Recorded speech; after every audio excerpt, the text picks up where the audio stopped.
Alhamdulillah, louange à Allah subhanahu wa ta'ala, le Seigneur des mondes, le créateur de toute créature, celui-là qui veut, celui-là qui fait ce qu'il veut, quand il le veut, comme il le veut, celui-là qui nous a permis, qui nous a guidés sur le droit chemin, celui par sa grâce, celui-là par sa grâce, nous nous retrouvons aujourd'hui musulmans et musulmanes. Il nous a aussi donné la chance, étant musulmans, d'avoir le mois de Ramadan, le meilleur de tous les mois.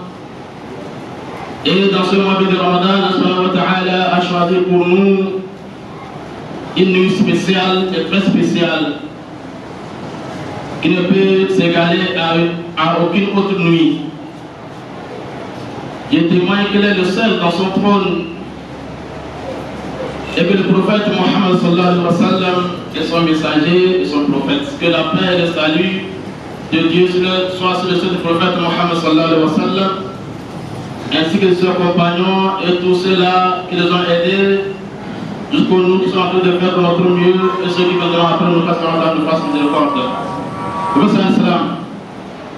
Comme vous le savez, nous nous rapprochons à grands pas au dernier 10 jours de ce mois de Ramadan. Et parmi ces 10 jours, Allah a choisi une nuit spéciale pour nous. Inch'Allah, notre sermon va tourner autour de cette nuit. Car cette nuit, au fait, mérite cela. C'est une nuit très gigantesque. C'est une nuit qui, vraiment, tout musulman doit chercher à la voir. Peu importe les situations qu'il traverse. Dans les premiers temps, nous allons chercher à voir concrètement la valeur exacte de cette nuit. C'est vrai que nous a dit que cette nuit est plus meilleure que l'adoration de 1000 mois. Vous savez, en islam, la compréhension du noble Coran doit être en conformité avec la compréhension des compagnons du prophète Mohammed sallallahu alayhi wa sallam. C'est pour cela, les savants nous disent que, au fait, lorsqu'Allah a dit que cette nuit est meilleure que 1000 mois, c'est parce que, pour la compréhension normale, est que les compagnons du prophète Mohammed sallallahu alayhi wa sallam, à leur époque, le plafond du Quds, c'est-à-dire que lorsqu'on comptait deux, c'était 1000. C'est-à-dire qu'ils connaissaient plus que 1000. Leur plafond c'était 1000. Il y avait 100, c'est connu, il y a 1000. À part 1000, il n'y avait pas autre chose.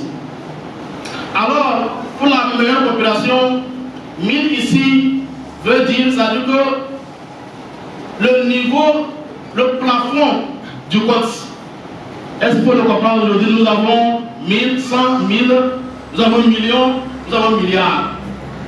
Donc il faut vraiment comprendre le fond de ces versets. Ça voudra dire que cette nuit, appelée la nuit du destin de notre Qadr, vaut mieux que milliards fois de mois. Autrement dit, nul ne peut même se permettre de donner la valeur exacte de cette nuit. Personne. Parce que Allah a dit, cette nuit vaut plus que, ou cette nuit est meilleure. Vous voyez, meilleur ici veut dire combien de fois? Milliards de fois, centaines de fois, comme Allah subhanahu wa ta'ala. C'est pour cela, le prophète Mohammed sallallahu alayhi wa sallam avait l'habitude de veiller pendant ces 10 jours complets pour ne pas rater cette nuit. Après cela, nous savons maintenant la valeur exacte ou bien l'estimation de cette nuit. Si s'il va donner l'opportunité à chacun parmi vous de poser, je sais très bien que la première question à poser sera: et cette nuit peut être quel jour? Ou ça dit que quelle nuit? Nous ne sommes besoin de savoir. N'est-ce pas? C'est vrai. Sur ce point de vue sur l'islam, il y a beaucoup de divergences. Et les paroles sont beaucoup nombreuses. Mais je vais citer quelques-unes pour nous permettre d'avoir un pied sur là où on doit l'avoir. Mais vous savez l'islam, quand le chef le savant qu'on appelle le Fawzan, il est parmi l'un des meilleurs savants actuels en islam, pour ne pas dire le meilleur des meilleurs. Car la gré et car lui accorde la longévité. Cette question lui a été posée, on dit, mais étant un grand savant d'actualité, qui nous conseille quelle nuit? Ça te conseille que c'est dans les 10 jours, dans les 10 jours, dans les 10 nuits, d'accord? Mais c'est laquelle exact? Il dit, Allah Ta'ala nous a voilé cette nuit dans le Saint-Coran. Le prophète sallallahu alayhi wa sallam aussi nous a voilé cette nuit. Autrement dit, dans le Saint-Coran, tu ne trouveras nulle part Allah Ta'ala dit cette telle nuit, 21e, 22e, 27e ou 29e. Il a dit, cette nuit est plus valorisée ou cette nuit est meilleure que 1000 mois. Point. Et le professeur Salam a dit, cherchez cette nuit pendant les 10 derniers jours. Point. Voilà ce que ce grand homme a dit. Et c'est très bien. Il pouvait dire ce que d'autres disent. Il pouvait aller très loin. Mais voilà ce qu'il a dit. En conclusion, il dit, lui conseille à tout musulman et toute musulmane désirant d'avoir cette nuit de veiller toutes les 10 dernières nuits. qu'Allah nous facilite cette tâche. Comme Fawzan al-Fawzan, nous avons aussi les paroles de Cheikh l'Islam Ibn Taymiyyah, rahimahullah. Il nous a dit que franchement, il y a beaucoup de paroles autour de cette nuit. 21e, 22e, 23e, 25e, 27e, 29e. Mais ce qui lui conseille à tout musulman et toute musulmane, c'est de chercher cette nuit pendant les 10 jours, les 10 derniers jours. Comme l'a enseigné le prophète Mohammed sallallahu alayhi wa sallam. Dans l'islam, l'on peut dire non, c'est parce qu'eux, ils sont en qualité, ils peuvent manquer de connaissances. On peut remonter un peu. La femme du prophète Mohammed sallallahu alayhi wa sallam, les compagnons n'ayant pas trouvé solution, c'est-à-dire que n'ayant pas été satisfaits auprès du prophète, parce qu'ils ont toujours demandé à ce que le prophète, c'est-à-dire que les siffles cette nuit, ils n'ont pas pu. Alors ils se regroupent pour demander à Shahadallahu anha, toi tu es la femme la plus aimée du prophète Mohammed sallallahu alayhi wa sallam, dis-nous, c'est quelle nuit exacte? Vous voyez, parce que tout ce qu'Ashhadallahu anha dit, ça peut être directement du prophète Mohammed sallallahu alayhi wa sallam ou indirectement, parce que les compagnons savent très bien que le Ashhadallahu anha ne ment pas. Alors, ils sont regroupés pour aller demander ou poser cette question pour savoir c'est quelle nuit exacte. Et la réponse d'Ashhadallahu anha a été claire et nette. Elle dit, Allah Ta'ala a voilé la prière du milieu en disant, en nous disant dans le Coran de bien, c'est-à-dire d'être toujours strict. On va dans la salawat, on sera de veiller aux 7 prières quotidiennes et surtout la prière du milieu. Là aussi, ça crée divergence. Allah n'a pas dit c'est Asr, c'est Maghrib, c'est Isha, c'est Subh. Parce que Allah veut pour nous, au-dessous de nous, que nous puissions faire effort pour accomplir ces 5 prières quotidiennes. Et parmi ces 5 prières quotidiennes, il y a la prière du milieu.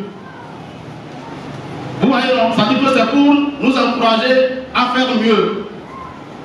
Allah a dit aussi, Allah a parlé du meilleur nom d'Allah, Ismul Azam. Ni lui, ni le prophète, personne n'a cité c'est quel est le meilleur nom. Mais les savants, comme d'habitude, ils cherchent toujours à découvrir ce nom. Mais jusqu'alors, personne ne peut dire avec raison palpable ou preuve palpable que c'est ce nom seulement qui est le meilleur des noms d'Allah. Vous voyez, alors la femme du prophète sallallahu alayhi wa sallam dit au compagnon, si Allah a caché cette prière du milieu, il a aussi caché, et le prophète sallallahu aussi ne s'est pas prononcé là-dessus. Et notre Seigneur a caché le meilleur de ses noms, et que le prophète sallallahu aussi n'a pas désigné un nom spécial pour dire que c'est ça. Il peut dire que ça fait partie d'un nom spécial ou d'un nom plus valorisé. Il n'a pas dit que c'est ça ce dont Allah parle. Alors c'est la même façon qu'Allah a voilé la nuit du destin. Ni lui, le Seigneur du monde, ni le prophète sallallahu alayhi wa sallam, personne ne s'est prononcé sur cette nuit. Alors pourquoi voulez-vous que ce soit moi, la femme du prophète, qui puisse me prononcer sur ça? C'est impossible. Alors je vous dis ce que le prophète sallallahu alayhi wa sallam a dit: cherchez cette nuit dans les 10 derniers jours. Point.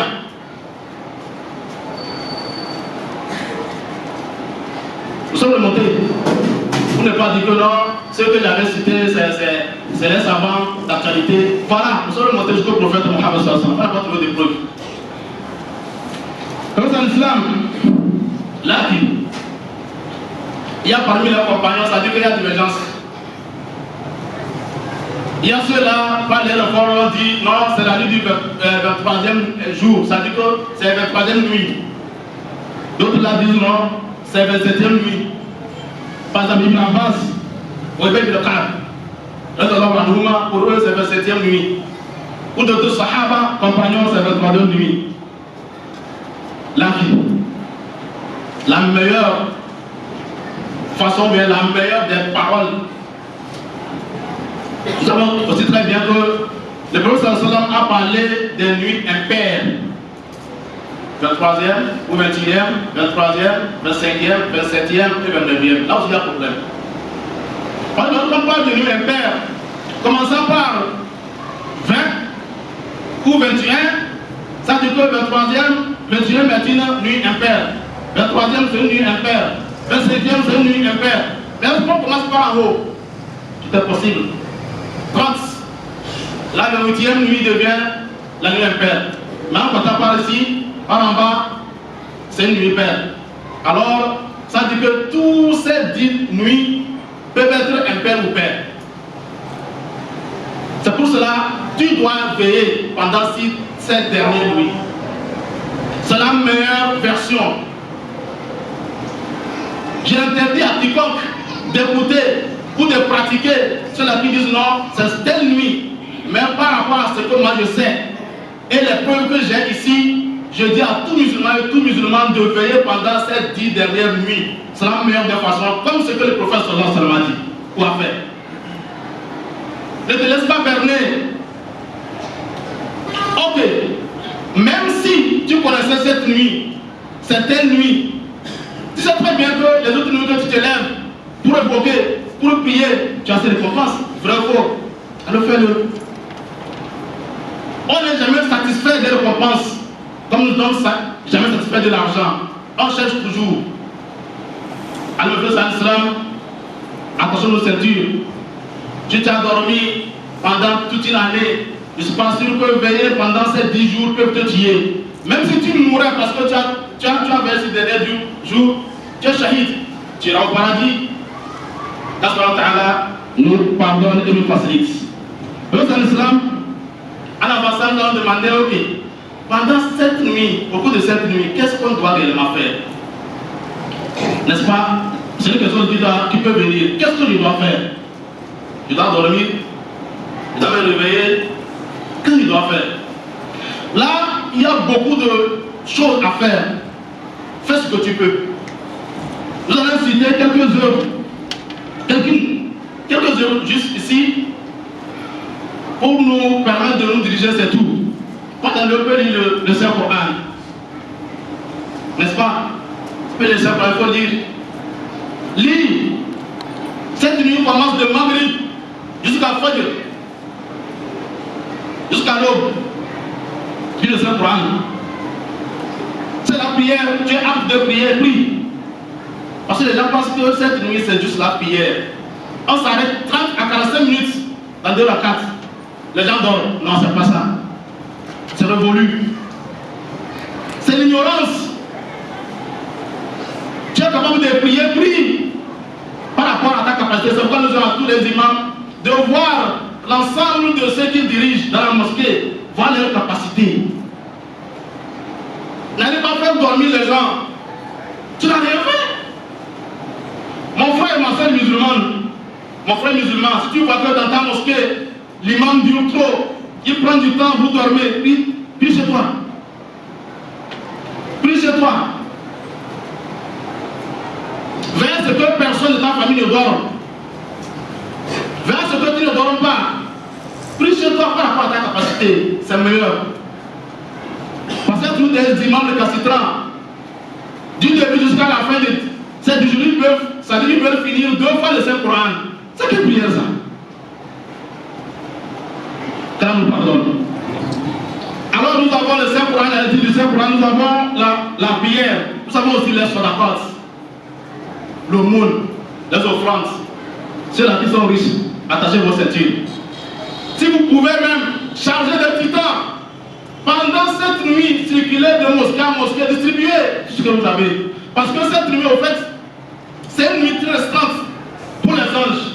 Les anges descendent ça veut dire en masse, bien que la terre devient tellement petite. Toute la terre est remplie des anges. Et pendant cette nuit, on donne en gros. Allah demande aux anges de donner en gros. Toi aussi qui te permet de donner en gros, Allah dit aux anges de te donner en gros. Alors, le Moussa Islam, c'est que la possibilité est donnée. Pendant ces 10 dernières nuits, donnez seulement 10 derniers jours et nuits. Donnez surtout ces 10 dernières nuits. Parce qu'en donnant, si vraiment ça coïncide avec notre cadre, tu as de le donner, tu as distribué, les gens sont contents. Toi, tu es parti, tu es gâté. Tu es heureux à jamais. Allez, Moussa Islam, donnez. Plus vous donnez, plus Allah vous donne. La chose aussi qu'on peut faire pendant ces derniers jours pour ne pas rater aussi à l'étikaf, le fait d'être dans la mosquée pendant ces 10 jours, ça va vous manger, vous vivez, faites tout. C'est très important aussi. Si vous pouvez le faire, faites-le. Et vous savez qu'en le faisant, ça apporte vraiment, ça veut dire que ça donne de l'entorse à vos activités. Vous ne pouvez pas, ça veut dire que quand vous êtes dans la mosquée, vous ne pouvez même pas imaginer ce dont vous êtes dans la mosquée. C'est le physique qui est à la mosquée, mais l'âme est au dehors, alors sortez. Ou bien, venez une seule journée si vous voulez, ou 2 jours, ou 3 jours, je ne suis pas forcé de rester pendant ces 10 jours. Non, prends ce que tu peux. Mais la meilleure de façon, tu peux rester pendant ces 10 jours, c'est bon. Mais ça ne traduit pas que celui qui est resté dans la mosquée est plus meilleur que celui qui n'est pas resté. C'est faux. Rester dans la mosquée et ne pas s'occuper des victimes d'Allah Ta'ala. Tu t'occupes des problèmes des gens, des calomnies. Celui là qui est au dehors, et il va dire qu'il est 1000 fois plus meilleur que toi. Alors il faut qu'on comprenne bien. Non, celui là n'est pas resté dans la mosquée, il n'a pas de l'imam, il n'a pas la foi, non. C'est pas ça. À chacun ce qu'il peut. Tu peux le Coran, fais-le. Tu peux prier, fais-le. Ce que tu peux, les offrandes, fais-le. Même personne n'a aucune excuse à ne pas avoir une œuvre dans ces 10 dernières nuits. Personne. Tout le monde doit avoir ce qu'il doit faire. Quand on va nous passer pour la tâche. Et pour Pour finir, par rapport à ce que j'ai préparé par rapport au temps, la meilleure des choses aussi que l'on doit faire dans cette nuit, c'est ad-du'a, l'évocation, la prière. Demande. Il faut demander. On te dit qu'Allah Ta'ala déverse les anges. D'ailleurs même, le savant nous dit qu'Allah Ta'ala a ordonné les anges de fêter cette nuit. Et que tous les anges ensemble doivent célébrer cette fête pendant cette nuit. Vous voyez, Allah Ta'ala a ordonné tous les anges de fêter pendant cette nuit. Alors ils déversent. Les anges, il faut déverser. Ils déversent. Ils sont en accordance. Alors on te dit, il faut prier pour vous. Prie pour toi, pour tes amis, même pour tes ennemis. Prie pour eux. Ça ne te coûte rien. Quand on nous facilite. Nous en islam. Et pour terminer, Aïcha a posé la question au prophète Mohammed sallallahu alayhi wa sallam. Ô prophète, nous connaissons toutes et tous les prières. S'il arrivait que nous avons eu la chance de tomber sur cette nuit de notre Qadr, qu'est-ce que je dois dire concrètement? Quelle prière me conseilles-tu au prophète Mohammed sallallahu alayhi wa sallam? Écoutez très bien, c'est une prière très simple, très courte, mais très lourde, qui a une valeur exceptionnelle. Il y a Aïcha, Kouli, Allahumma innaka afuun, tuhibbul afwa fa'fu anna. Dis, oh Seigneur, tu es le grand pardonneur et que tu aimes le pardon, alors pardonne-moi. On va dire, mais pourquoi c'est cette prière? Vous savez, le pardon, c'est meilleur. Quand Allah te pardonne, il sait ce que tu désires. Il sait ce qu'il te faut plus que toi-même. Alors le prophète sallallahu alayhi wa sallam a dit ceci. Alors que le prophète sallallahu alayhi wa sallam nous a conseillé ça, je dis à tous musulmans et toutes musulmanes que pendant ces 10 jours et ces 10 dernières nuits, ces derniers jours et ces dernières nuits, on doit beaucoup multiplier cette vocation. Allahumma innaka afoun tuhibbul afwa fa'fu anna. Allahumma innaka afoun tuhibbul afwa fa'fu anna. Toi qui c'est léger pour toi de dire l'arabe, fais-le. Toi qui tu vois que c'est un peu compliqué pour moi, je risque de fausser, et que tu es libre en disant français, fais-le. Allah Ta'ala comprend toutes les langues. C'est lui d'ailleurs toutes les langues. C'est lui qui a créé toutes les langues. Alors, mets-toi, ça dit que, dis-le dans la langue la plus, ça dit que, dans laquelle tu te sens plus libre et aisé, pour ne pas commettre des erreurs. Oh Allah, tu es un grand pardonneur, et tu aimes le pardon, alors pardonne-moi. Qu'Allah Ta'ala nous pardonne. Qu'Allah Ta'ala nous facilite la compréhension et la mise en pratique. Et pour terminer, comme je disais, les offrandes, alhamdulillah, il y a des grands donateurs aujourd'hui qui ont permis à presque tous les imams de Kara de terminer leur jeûne en beauté. Nous avons reçu des grands lots de vivres qui nous permettent facilement de terminer nos jeûnes. Qu'Allah Ta'ala facilite la vie de cette personne qui a facilité notre vie. Qu'Allah Ta'ala facilite son jeûne comme il a facilité notre jeûne. Qu'Allah Ta'ala le compte de sa grâce dans ce bas monde d'ici-bas et dans l'au-delà. Qu'Allah Ta'ala nous accorde tous et toutes pour que nous puissions faire comme ces gens exemplaires dans notre islam.